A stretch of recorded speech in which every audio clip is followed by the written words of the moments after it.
There is something that we all have 100% chance of experiencing throughout our lives.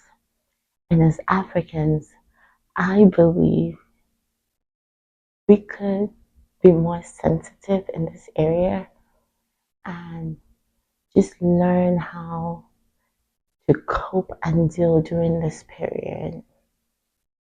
This is one of the things where it's not cute, it's not sexy to talk about, it's not, nobody wants to talk about it, but it is so difficult to talk about. However, this is something that is so necessary because, like I said, we all have 100% chance of experiencing this, regardless of your gender, age, or whatever. I am Ashley Kusianga, and this is the T Legacy. Let's get into it.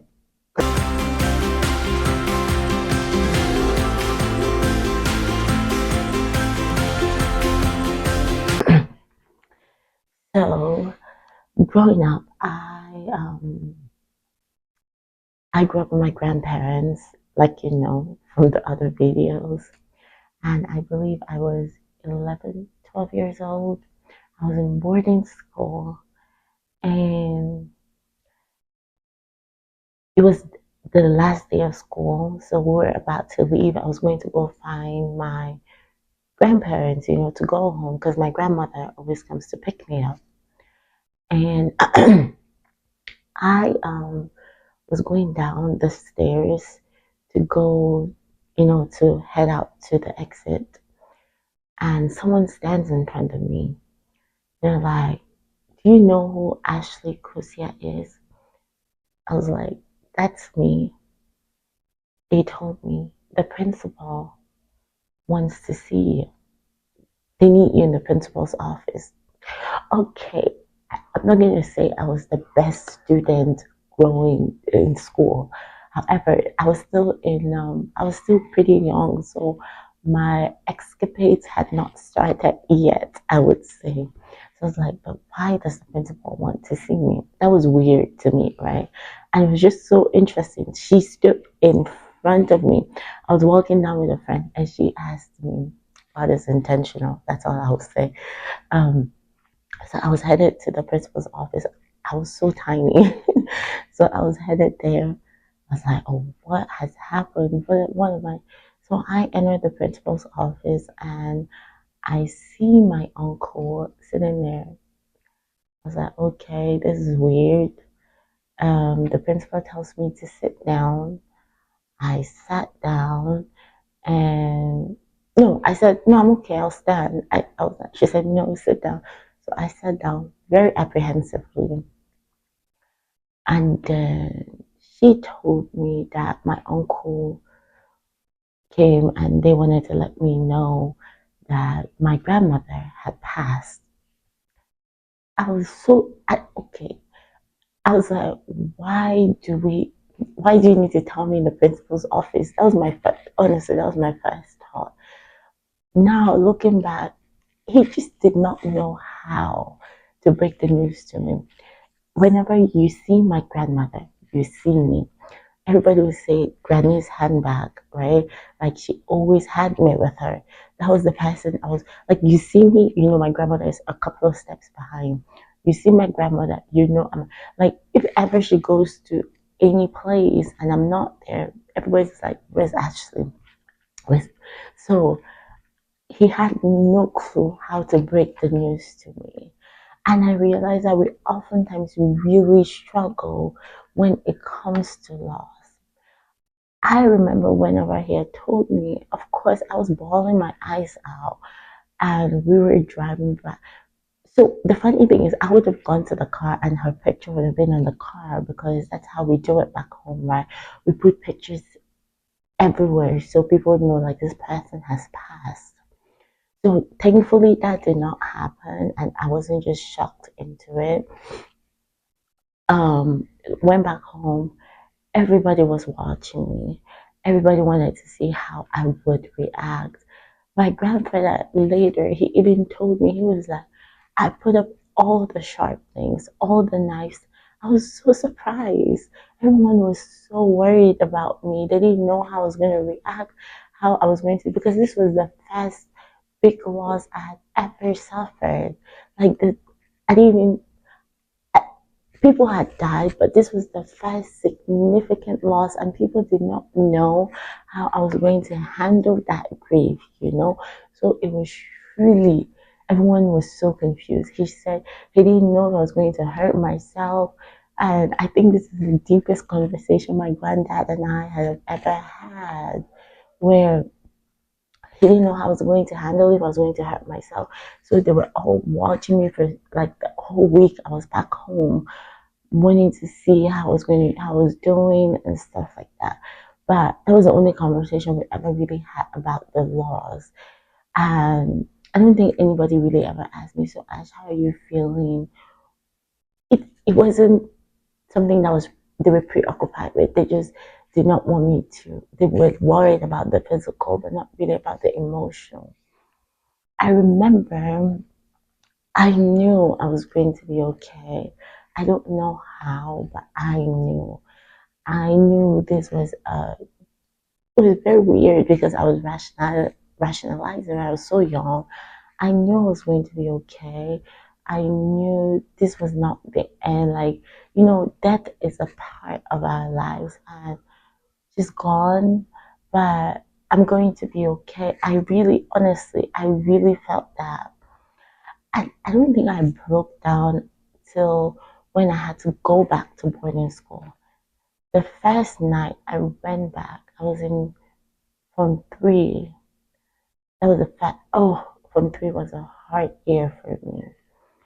I didn't even know why it was such a hard year, but that first night when I was in school, because my grandmother would always come to visit when we had our visiting days, and felt, I just, I think maybe because I was home where we used to be and it felt familiar, so I still felt her presence.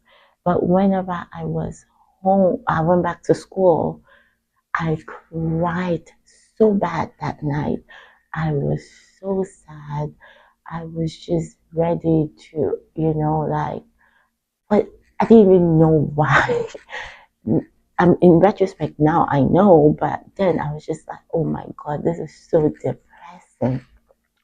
We had her funeral and everything, and I felt like I was okay, but really I was not. I still had those emotions inside of me that later, when I look at it, it translated into me just keeping up walls and not really processing my emotions in the most healthy way.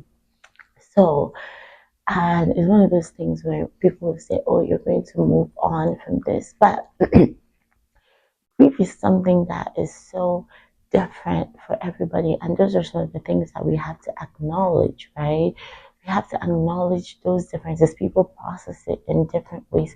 So you don't move on from grief. You move through it and you move forward with it. A lot of us have lost people. And I would never say I don't think any of us will say, I've moved on, because this person was a part of your life and the memories that you've created that you don't move on from. You move forward because that's what life is. You keep going. Nothing stops because someone has passed. The bills don't stop coming. The hurt doesn't stop. The memories don't fade away. They're still there. For the most part, they don't fade away. Like, this person was a very big part of you and you don't move on from it. So that's something that if you say when people are going through loss, you should stop saying that, because you don't move on from grief. Like, there's an anguish you feel. It's when you've been dealt that significant loss. It's a blow that is just a hurt that it will fade as time passes away, but it's never truly gone. And we need to learn how to show up for our loved ones when they're going through this difficult time. Honestly, what really inspired me to do this video and talk about grief is because someone really close to me is going through, like, some people real close to me are going through this hurt and through this difficult time. And it really made me know, because I was thinking, how do I show up for you in this time? How can I be there for you to make you feel less alone? And being there, showing up based on your relationship with that person, you know how you could possibly show up. You ask them, what do you need? How can I be here for you? And you don't want to belt them down with those questions. We need to be proactive. We need to figure out, what do I know about, like, how can I help this person through this moment? And it doesn't have to be actionable. It could just be moral support. It could be financial support. It could be spiritual support, backing them up in prayer so that they know that they're always surrounded by God, and they will go through this. They will go through the motions. It's going to hurt and it's going to suck. It's not a time for us to tell them, oh, I know how you feel, because honestly, you really don't. You don't know how they feel. You don't know what they're going through.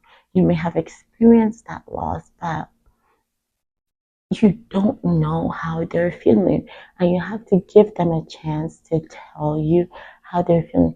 Being there for them, letting them talk about this person as much as they need to, letting them process their feelings, letting them cry if they need to, not telling them, oh, you have to be strong. Especially if you're male and African, it's like tears are weak. It shows you're emotional. It shows weakness. That's not true. Like, God gave us tears for a reason, because when you cry, there's a release that comes with it. So if you need to use those tears, use it. If you need to cry your eyes out and just, cry yourself to sleep, that is okay. Your gender, like, he did not differentiate in gender when he gave us tears. So we all have them, and we can all make use of them as much as we need to. And if you're feeling anger, you're feeling shame, you're feeling guilt, whatever you're feeling, because all of those things come in different phases of grief, right? Sit in those emotions and figure out what it is you're feeling hurt about. What is it you're feeling angry about? What is it you're feeling guilt about? You Maybe you were married. Maybe you're feeling guilty for being the person that's still alive and the other person has passed. Maybe you said something, your child, you said something to your parent, or your parent, you said something in your final days and you regret it. Own those emotions, own those feelings, because if you don't and you just want to brush it off, it's going to catch up with you, and you end up showing acting out of on those emotions in different ways than you really wish you did. So we need to sit in those emotions, as uncomfortable as they are. Sit in them and figure out why you're feeling those feelings. Excuse me. Sit in them and figure out why you're feeling those feelings, and like let yourself breathe, and just let yourself immerse yourself in them. And with that, you're going to be able to acknowledge what you're feeling, and you'll be better able to move through this period. You'll be better able to let yourself experience your grief, to let yourself dwell in it as much as you need to, that so that you're able to move through forward with life better. It's okay to be hurt, to be angry. However, you have to choose how to be healthy about those feelings. You have to choose how you want to show up in that moment of loss, because during our biggest trials, that's when we get tempted most. That's when we want to act out. However, if you decide, I will, I want to be peaceful. I want to possess strength. I want to show grit. I want to show unity. Those are the things I want to bring into this moment, then already manifesting those, already saying that this is who I want to show up as, already prepares you to show up as that person, because you're already like that, you're already knowledgeable that this is what I want to do. As hard as it is, you're already informed that this is who you want to be in this period. And you're already one step closer to it, because you've already discerned, you already know that, you know what, as hard as this may be, it may be really tough for me to not, for when family members, the way our African culture is, are trying to make this period difficult. I will choose peace. I will choose unity. I will choose love, because what will get us through is these positive emotions, these positive feelings, not just the anger. That's why the moment of self-reflection is really important. And we as the support system, we as the family members, we have to do better. We really do. We as the friends, we as the loved ones, we as the spouses, we have to do better in figuring out how to show up for people when they're going through grief. We have to be informed.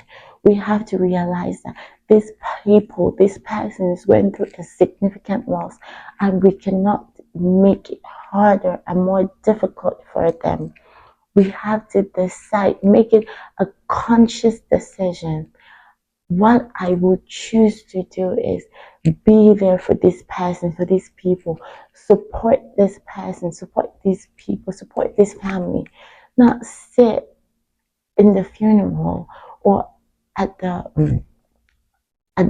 wake or death and gossip and have our own agendas where we're trying to, promote hurt, promote our own selfish desires and our own selfish interests.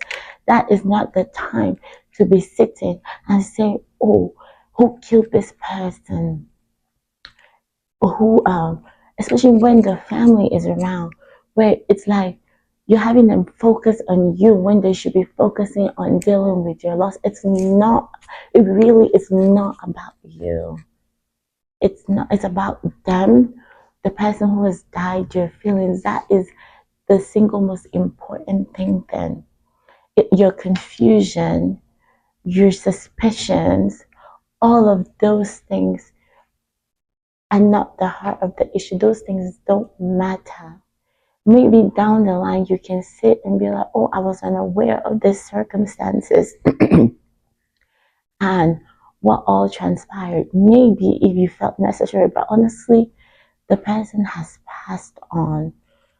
The most important thing is, how can we be there for these people that have lost someone so dear to them? How can I show up for my spouse? How can I show up for my kids? How can I be present? How can I bring us all together rather than creating this unity, rather than creating doubt, rather than actually hurting them more emotionally by being insufferable, by being your worst possible self that you could be? Choose to be helpful, choose to be supportive, choose to be there, choose to show up, choose to take things off of their plate genuinely. And honestly, if we were to do that, it would be a much better process, because not having to worry about, "Oh, this family member is going to be upset about this," and stuff.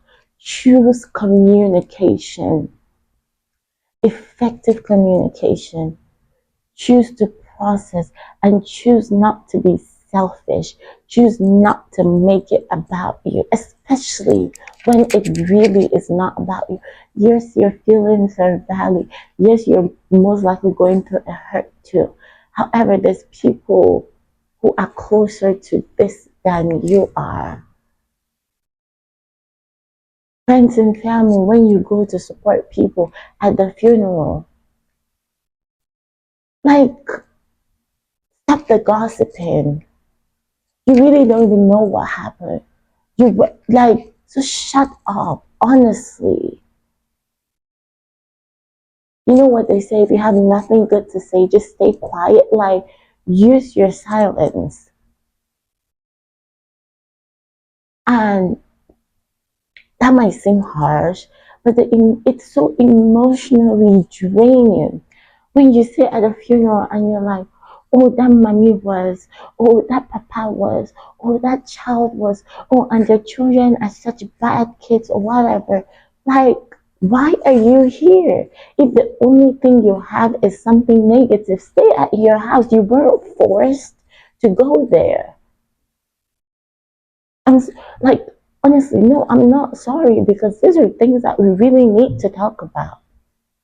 You're sitting at someone's funeral and the only thing you have to say is something negative. This person just died. Your family is grieving, your wife, your husband, your kids, your parents. They're going through one of the worst periods of their lives, and you only have pettiness to give? Come on. No, seriously, come on, use your head.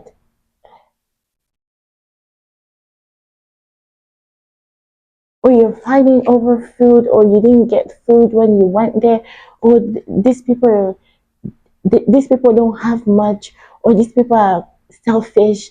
These people are not generous because they did not feed you when you came to the funeral. They didn't give you excess to eat. They didn't give you access to drink because that's the purpose you went there for. You didn't go to condone with them. You didn't go to support them through their grief. You didn't go to, like, pray with them.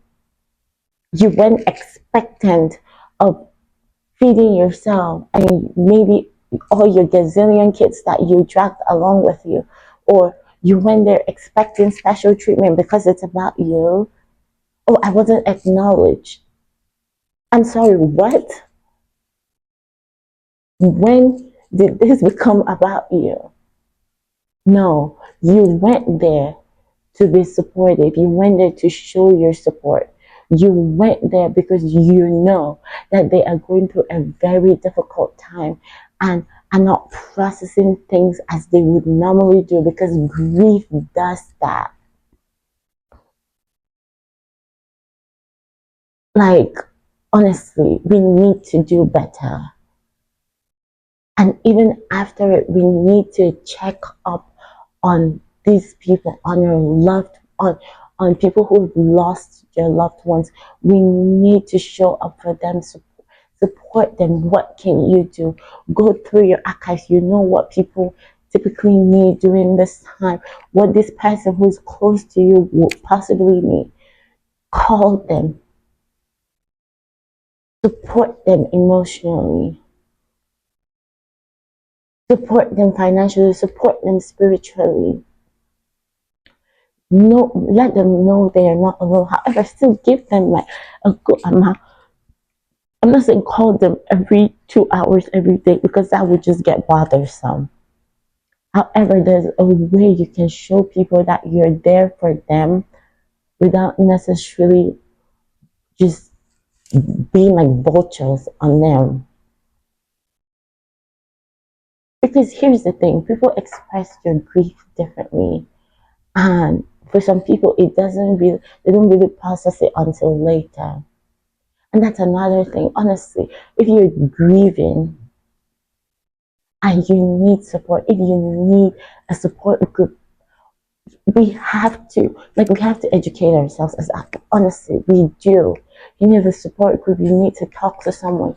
If you're a Christian person, you could talk to your pastor. You could find a support group. You could find somebody who's gone through this, where you don't have to explain all your feelings. You don't have to feel guilty about going through your feelings, where you can tell them how you're feeling, so you don't hold it all inside. You need to remember this is not the time, but to do it right now. And there's some leeway that you have, but you need to remember, like, you have to go on, like, the responsibilities, right, that you still have. If you have kids, you cannot neglect those kids forever. You can ask, when I say neglect those kids, I'm not, you can ask someone to look up those after those kids for a time. If you have that liberty, you can communicate to your spouse, you know what, honey, I'm not able to show up as I would usually be able to show up. And I know there's going to be a lot more on your plate. But right now, when we communicate like that, it is so much better. Because now, although the spouse really knew they have to probably pick up more, but if we can find the words to use with your children, you tell them that is, mommy's going through like a hard and difficult time right now. And I love you so much. It's just a little more difficult for me right now. And whenever we're that open, we're just, it helps. Like, there's not this silence where it's like people are walking on eggshells around you.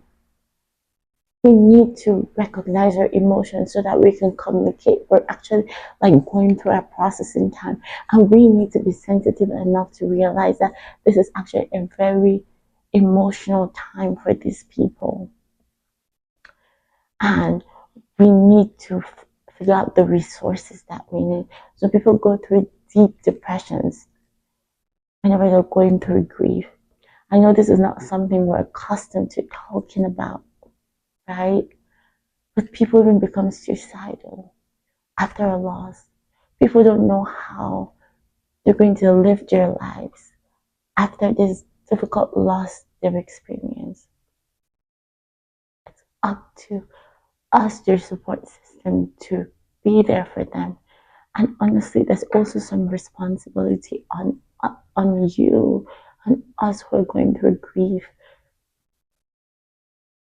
to try your hardest to position, to give yourself the best advantage you can to be able to process and deal with grief, which is why we need to be having these conversations for preparedness.